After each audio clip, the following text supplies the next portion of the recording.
ये कोई चीज नहीं है, ये नए चौंचले हैं। आप दोनों की बात खत्म हो गई है तो आप लोग घर जा सका। तभी तो वो परेशान होकर मुझे कॉल कर रहे। हो क्या गया? और ये पेंटिंग्स का शौक कब से हो गया?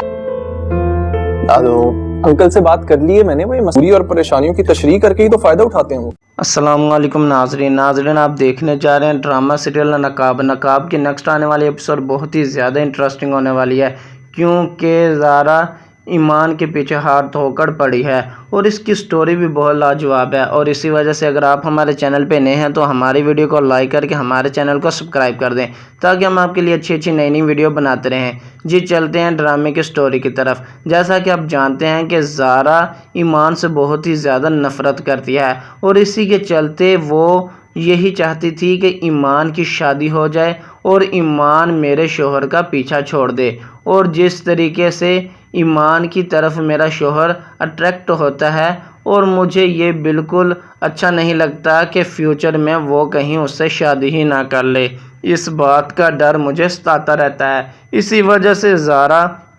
ईमान से बहुत ही ज़्यादा परेशान है और ईमान को कोई ना कोई नई मुश्किल में डालती रहती है। और अब उसने ये मंसूबा बनाया है कि किस तरह ईमान को सब के सामने जलील किया जाए और उसकी इज़्ज़त का जनाजा निकाला जाए।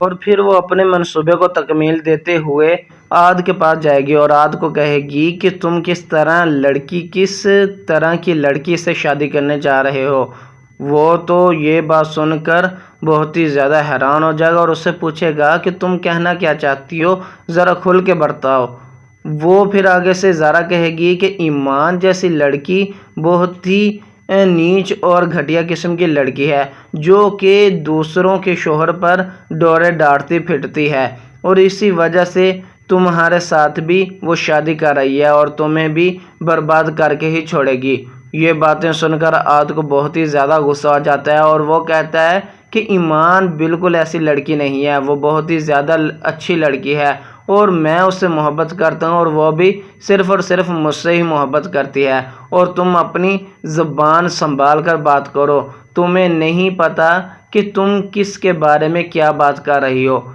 लेकिन आगे से ज़ारा यही कहेगी कि मुझे तो यही लगता है कि तुम भी ईमान के साथ टाइम पास ही कर रहे हो। लेकिन ये बातें जब वो सुनेगा तो आद को बहुत ही ज़्यादा गुस्सा आ जाएगा और वो ज़ारा से कहेगा कि तुम यहाँ से चली जाओ, ये ना हो कि मैं तुमसे कोई ना कोई बदतमीज़ी या कोई ऐसी बात कर दूं जो तुम बर्दाश्त ना कर सको। लेकिन आगे से ज़ारा की फुल कोशिश यही थी कि उसको ईमान से बदज़न किया जाए और ईमान के ख़िलाफ़ उसका ज़हन साजी की जाए और जिस तरीके से वो ईमान से बदला ले सकती है वो सिर्फ़ आद ही है और आद के ज़रिए वो ईमान से बदला ले सकती है और उसकी इज़्ज़त का जनाजा भी निकाल सकती है।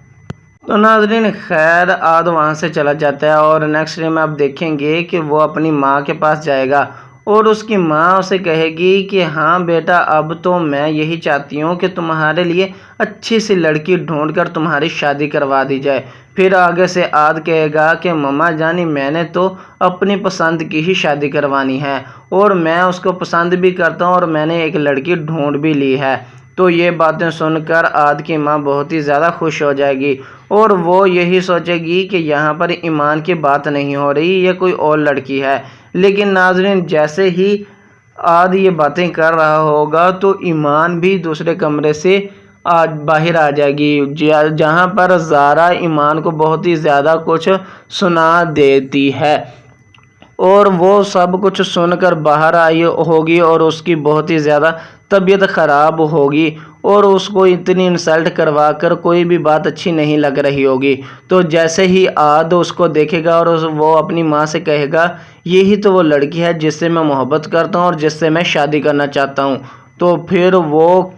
उसकी माँ बहुत ही ज़्यादा गुस्से में आ जाती है और आद को कहती है कि तुम इस जैसी लड़की से शादी कर कर तो दिखाओ, मैं तुम्हें मान जाऊंगी और तुम्हारी शादी वहाँ पर ही होगी जहाँ पर मैं चाहूँगी और तुम्हारा और इस लड़की का कोई स्टैंडर्ड नहीं है, वो बहुत ही गरीब ख़ानदान की लड़की है और हम अमीर ज़ादे हैं।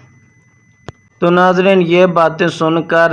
ایمان وہاں سے باہر چلی جائے گی اور اس کے پیچھے عاد بھی چلا جائے گا، اور عاد اس کو روک کر کہے گا کہ ایک بار مجھ سے کہہ دو کہ تم مجھ سے محبت کرتی ہو اور تم مجھ سے شادی کرنا چاہتی ہو، تو پھر دنیا کی کوئی بھی چیز نہیں جو مجھے تمہارا ہونے سے روک دے۔ تو ناظرین پھر آگے سے ایمان یہی کہے گی کہ ہاں میں تم سے پیار نہیں کرتی، اور وہ صرف ہماری دوستی تھی نہ کہ کوئی پیار تھا، اور ہمارا تو کوئی سٹینڈرڈ بھی نہیں میچ کرتا، اور تمہاری ماں اور تمہارے خاندان والے مجھے ایکسیپٹ نہیں کرنا چاہتے، تو میں